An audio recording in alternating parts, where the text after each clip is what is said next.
Good afternoon all parents.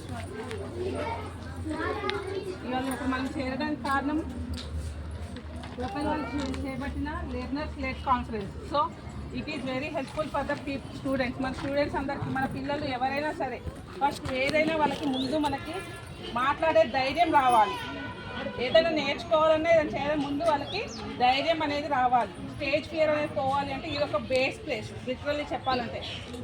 మనం ఉన్నప్పుడైతే నాకు తెలిసి ఆ టైంలో మనం స్టేజ్ ఎక్కి మాట్లాడాలని చాలా భయపడేవాళ్ళం. బట్ మన చిల్డ్రన్ నాట్ లైక్ దట్. వాళ్ళు మనకులాగా అవ్వద్దు అనే దీంతో మనం మన పిల్లల్ని ఎక్కడైతే డిజిటలైజ్ ఉందా ఏంటి చూసుకొని వేస్తున్నాం.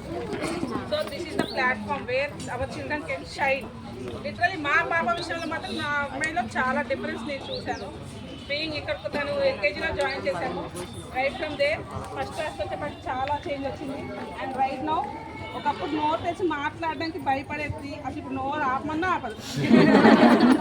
లిటరలీ మాట్లాడుతూనే ఉంటాయి. స్కూల్లో జరిగిన ప్రతి విషయాన్ని వచ్చి ఇక నేను ఏ పనిలోనన్నా తను చెప్పుకుంటూనే ఉంటుంది. నేను వింటున్నానా వినట్లేదు, ఏ టీచర్ ఎట్లా ఇమిటేట్ చేశారు, ఎట్లా చెప్పారు, ఈచ్ అండ్ ఎవ్రీథింగ్. మా బాబైనా సరే ఇంట్లో చదవడు. లిటరల్లీ చెప్పాలంటే బుక్ ముట్టడానికి మా వాడు చాలా బద్ధకం. But when it comes to exams or whatever in the school, ఏదైనా ఈవెంట్స్లో యాక్టివ్ పార్టిసిపేషన్ అవన్నీ ఇక్కడికి వచ్చినాకే జరిగింది. బిఫోర్ చాలా భయపడే స్టేజ్ ఫియర్ చాలా ఉంది మా పిల్లలిద్దరు కూడా. బట్ చిన్న ప్రోగ్రామ్స్ ఇట్లాంటి వాటిలో వాళ్ళు పార్టిసిపేట్ చేయడం వల్లనే వాళ్ళకి ఆ భయం అనేది పోతుంది. అండ్ లేటర్ ఆన్ ఇంగ్లీష్ కూడా మెల్లమెల్లగా దే ఆర్ గెటింగ్ ఇంప్రూవ్.